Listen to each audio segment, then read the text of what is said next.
Hi guys, welcome back to my channel. So we are here for Jolly July Day 23, I think it is. Is it 23? I'm starting to lose count. But yeah, anyway, before I go into yesterday's kit and today's kit, etc., just wanted to show any of you that are interested my journal works that I've done so far. I know a lot of you won't be interested in this, so just sort of skip past if you don't want to see. So that was my first page.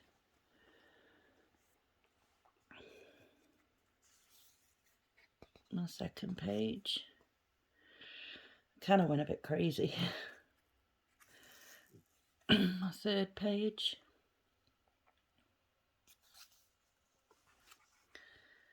I think this one is the one that I did last night. So yeah, really enjoying it. Definitely going to be getting some more papers and things to do this because I am really enjoying it. Like I say, I sort of put my stitching down for a little bit last night and did that page. So yeah, really enjoying it. Definitely will be buying more supplies for that. So right, let's get on. So the spinner chose the Christmas Brown Bear again. So that's that one. Now, I did work a lot on this yesterday. I don't know if you're going to be able to tell, but I know I worked a lot on this yesterday. Okay, so the majority of it is down here. So we've got little pieces of the bears coming in now. Little feet and things appearing, and then this guy here has his jacket done, and his hands are coming in. Just little bits to do on his bow tie, and then worked some on this little guy here. Starting to come back up with the scarf that's already sort of dangling down here. A little bit into his hat. Yeah, a little bit into his face there. And then I started adding some work into the snowman's scarf here and his hat. So yeah, we are making some progress with this one, which is not surprising for the amount of times that the wheel spinner has chosen it. So yeah, right, you get back in there. Sorry guys, just wrestling. Be with you in a mo. There we are. Okay, so let's get the wheel spinner out and see what we will be working on today. If I put the right pin number in, that would be great. No, I don't want to install an update now. Spin the wheel.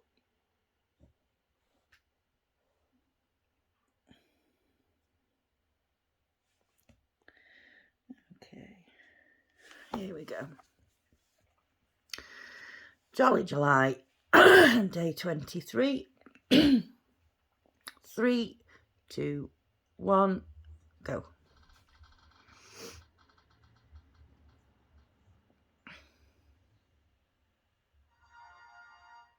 Spin again.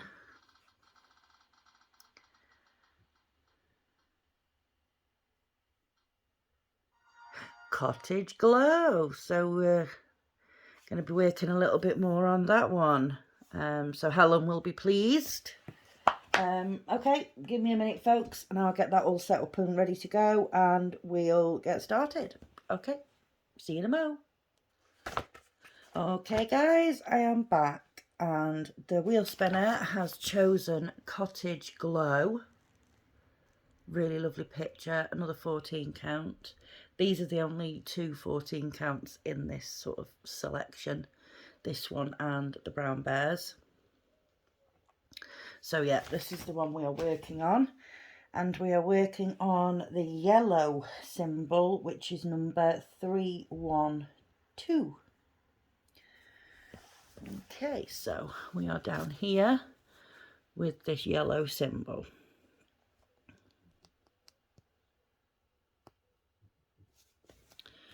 Okay, helps if I'm not leaning on the thread, doesn't it really?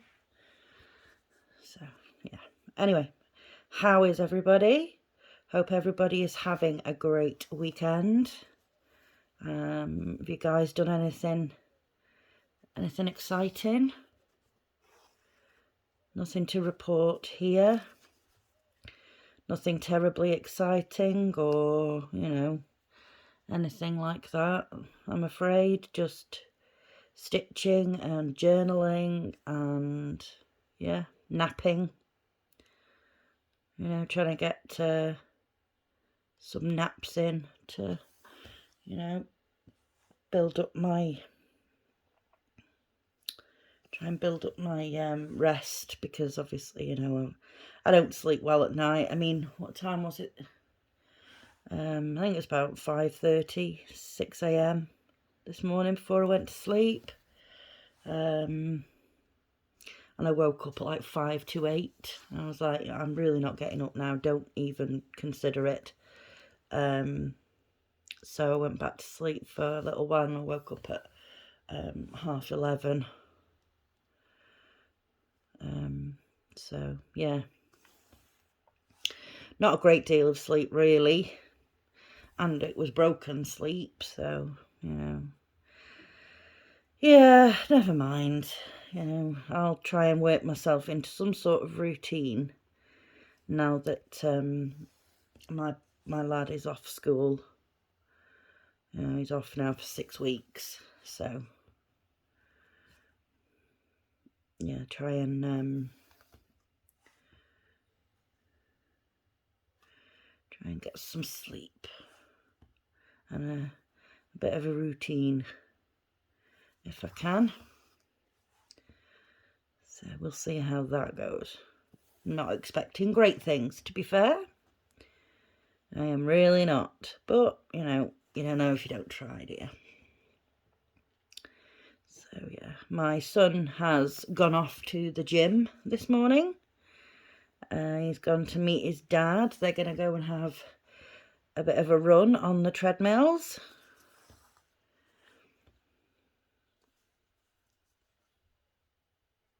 So that'll be good for him. Give him something to do instead of, you know, being stuck in the house. Where the town I live in, there is not really anything for children to do. I mean, there's a bowling alley, but you know, parents can't afford to give kids that sort of money, sort of 2 or 3 times a week or whatever, to go and meet their mates at the bowling alley. And, you know, other than that, there is nothing, you know, sort of aimed at children. Well, you know, teenage children, you know. There's, yeah, and my son is not like a 14-year-old. He spent a lot of time when he was little and sort of growing up around adults. So his vocabulary is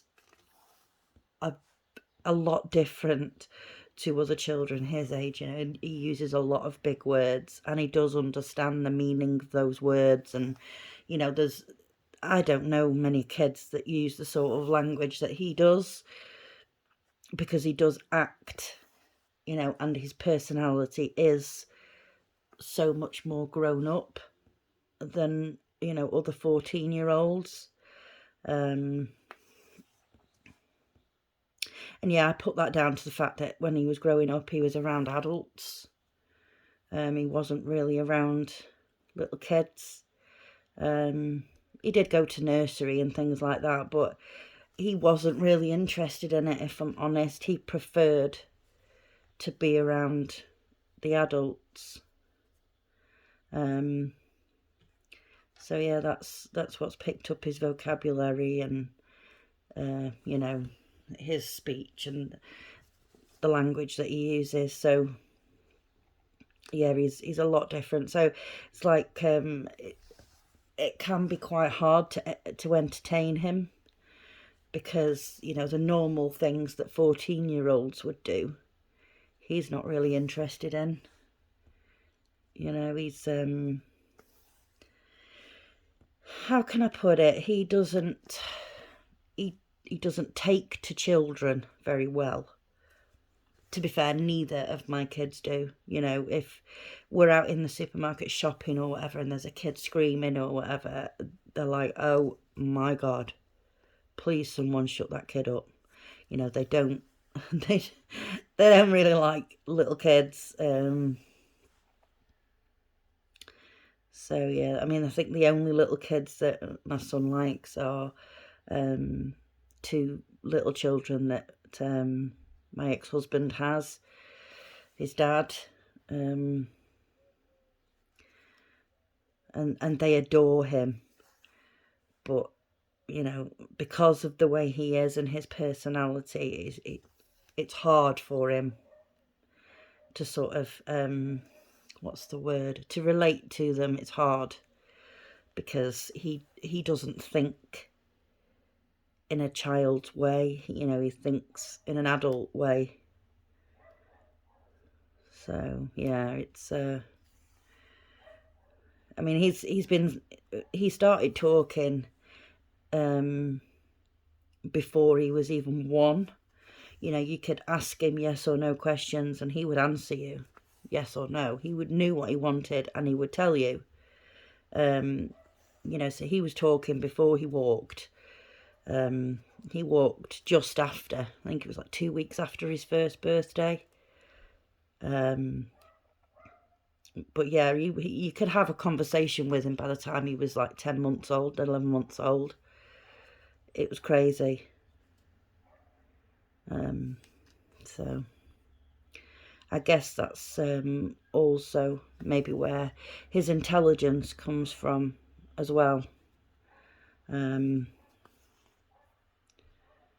know, because obviously he's not around kids and stuff. And like on the, not the last day, but the second to last day of school, they had like a police officer come into school and speak to them about antisocial behaviour and things like that. Obviously because of the 6 weeks holidays, and they know that kids are going to be hanging around and things, so that's why they've done that. And my son came back and told me that they'd had this talk with a police officer, and he was like, you know, he couldn't get his head round why kids do it, because he doesn't think like a child. It's very strange. It's very strange to have a 14-year-old son that you can have a very, very intellectual conversation with. You know, it's yeah, like he was looking through, he was downstairs and he had the TV on. Sorry, I can't see that symbol very well. It's pink, sorry. Yeah, he had the TV on downstairs and he had YouTube playing.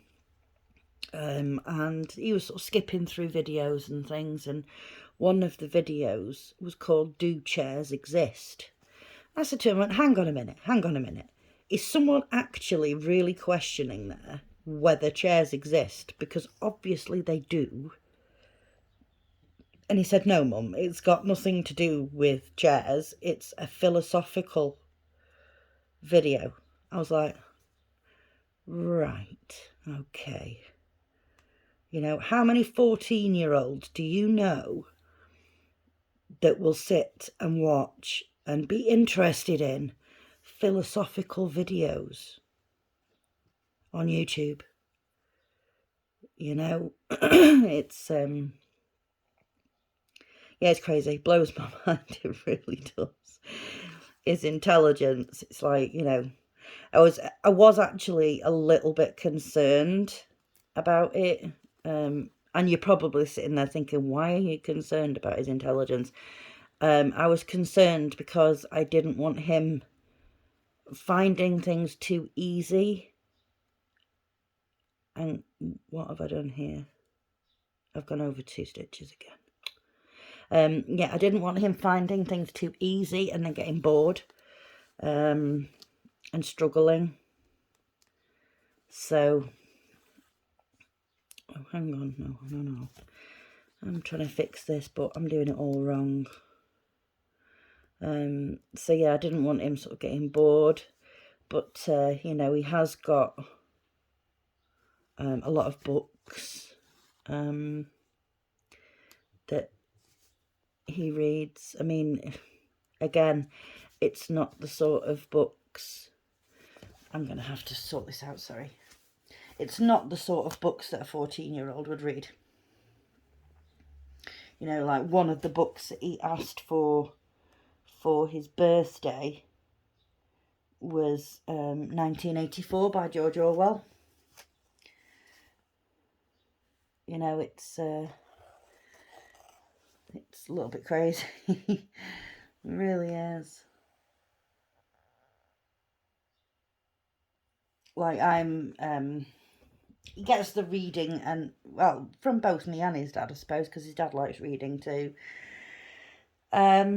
But I actually sort of have a massive collection of books. I am a very, very big Stephen King fan. I have almost everything he's ever written. I think there's only like a couple of his very early works that I don't have. So yeah, you know, when he was in primary school, he was asking me if it would be okay to read some of those books, and I was like, listen, I don't think they're very age appropriate for you, mate, because they are horror stories. You know, the swear words in there, and you know, it depicts violence and all that. I said, I think you're a little bit too young to be reading Stephen King. But he has taken a couple of my Stephen King books upstairs to his bedroom, so I'm presuming he's going to start reading them. I don't mind at 14 him reading them, that's fine. He has a better understanding of things than most 14-year-olds. You know, giving him age-appropriate books now, he would be bored. You know, it wouldn't hold his concentration because, yeah, he wouldn't be interested. So, yeah, I have a lot of Stephen King. I have a lot of Dean Koontz. I have a lot of James Herbert. Yeah, a lot of books. You know, I used to read a lot. I don't read so much anymore. But I still collect them because, you know, collections of books for these authors, you know, they could be worth some money in some time. I mean, I've got no plans to sell my Stephen King collection. That's never going to happen. The kids probably will when I'm gone. I can't imagine they're going to hold on to all of my books. But yeah, I have a lot of books. So, yeah, again, that's the collector side of me coming out. I'm not a hoarder, you know, I don't have boxes piled high with little pathways through and sort of rotting food lying around everywhere and rubbish sort of piled 3 feet high on the floor. I'm not a hoarder. I just like collections of things like that, you know, that they're not random things. They are specific collections. But yeah, they do take up, my collections do take up a lot of room in my house. But I don't care. I like my collections. They make me happy. They're not doing anybody any harm. You know, I'm like I say, I'm not one of those hoarders where I don't throw out rubbish and things, and you know, my house is clean. I wouldn't say tidy. A lot of crafty people, and it's a proven like scientific thing in the brain. A lot of crafty people aren't tidy people. I know I'm not a tidy person. You know, I do have things sort of lying around and, you know, not put away and things like, you know, I'm not a tidy person. But like I say, it is a proven scientific thing that a lot of crafty minded people are not tidy. So there you go, folks. A little bit of insight into me. Like I say, my house is clean. It's, you know, it's just that there are things, but you know, where I stitch, where I sit and stitch and things, you know, that's untidy. I just, you know, I like having my things around me, but they are useful things, you know. I have scissors and things in my needle minders that I've made, and you know, my little jar that collects all my bits and pieces of offcuts of thread. You know, just things like that.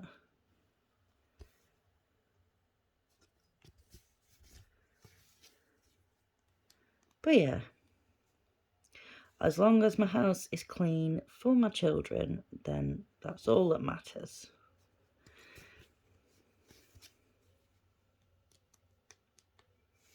Really went off on a tangent there, didn't I? We were talking about my son, and then all of a sudden we've gone into how clean is my house. Speaking of which, does anybody, I doubt anybody from that isn't in the UK will know about this show, but there used to be a TV show called How Clean Is Your House, and there were two ladies on it, Kim and Aggie, and they were the ones that would go into people's houses that were dirty and untidy and, you know, a mess, and they would clean them for these people on this TV show. Anyway, years ago, I used to have sort of a bit of a travelling market stall.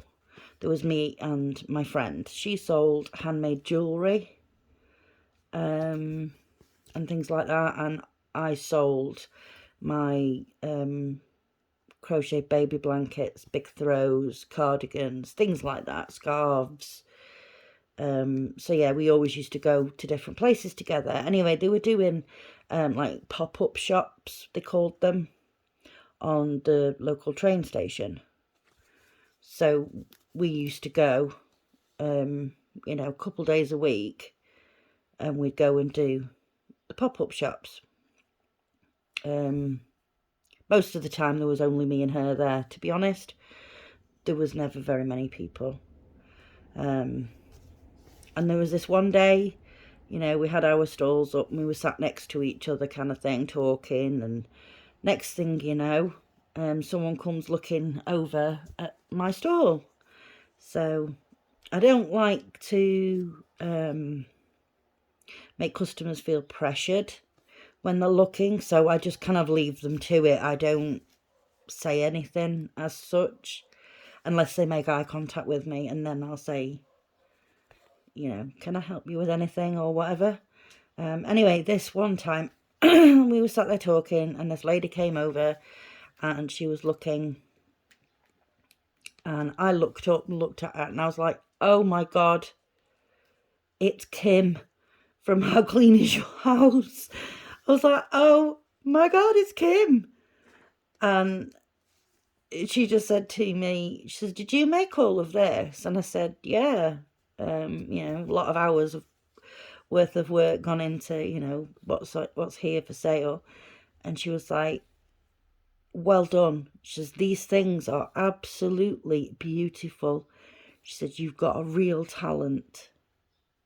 And I was like, oh my God, Kim thinks I'm awesome. Yeah, it was a little bit sad when I'm talking about it now, but at the time it felt so good. This lady off the TV that was dead popular, telling me how good my work is and how talented I am. It was like, wow. Yeah, it was amazing.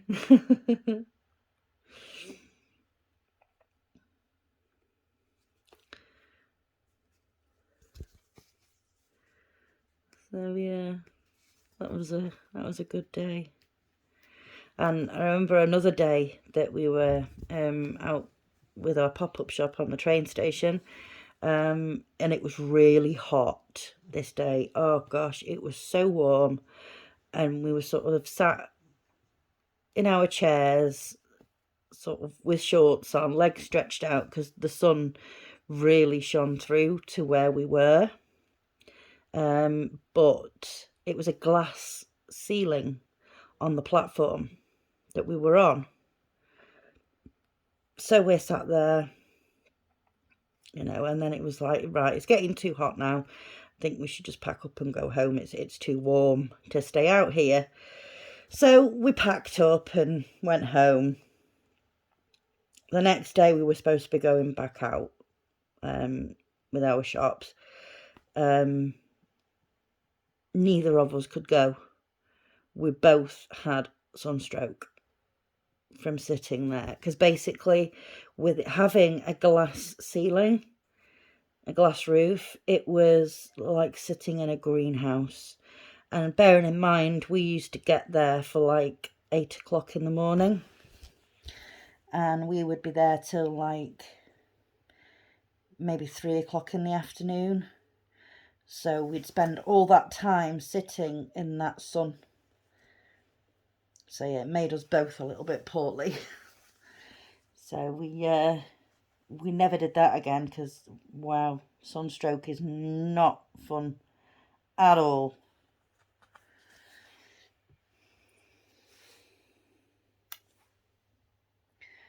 So yeah, right, well,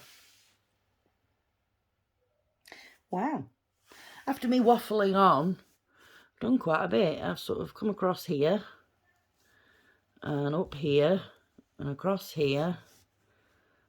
I've done quite a bit there while I was waffling on. So yeah, that's what we're going to be working on for the rest of the day.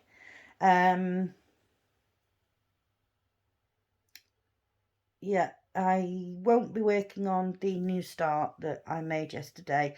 That was purely just a video, you know, sort of go along with the review for One Day Saving. I won't be continuing on with that whilst we're doing Jolly July. It may well end up being one of my kits for next month for my wheel spinner, because I am going to continue on with the wheel spinner. I'm going to pick so many kits and work on them throughout the month, and then in the next month the kits will change. So yeah, we will continue on with the sorry, I don't know what's going on with my throat. It was my nose yesterday, it's my throat today. I don't know, maybe I'm coming down with something. So yeah, you know, the kits will change each month for the wheel spinner. See if we can get some progress made on some whips that I already have, and you know, some new starts. So right, there we go, guys. I'm gonna leave it at that. I hope you enjoyed this video. If you did, please give it a like. If you haven't already subscribed, please consider subscribing. And if you can think of anybody else that might enjoy my videos, then please give me a share. I really appreciate every single one of you. You know that. I tell you every single video. And I really do appreciate you guys. So thank you so much for all your support and your lovely comments. You know, you guys build me up. You really do. So yeah, thank you so much for watching, guys. Until tomorrow, take care of yourselves and each other. Okay, bye-bye.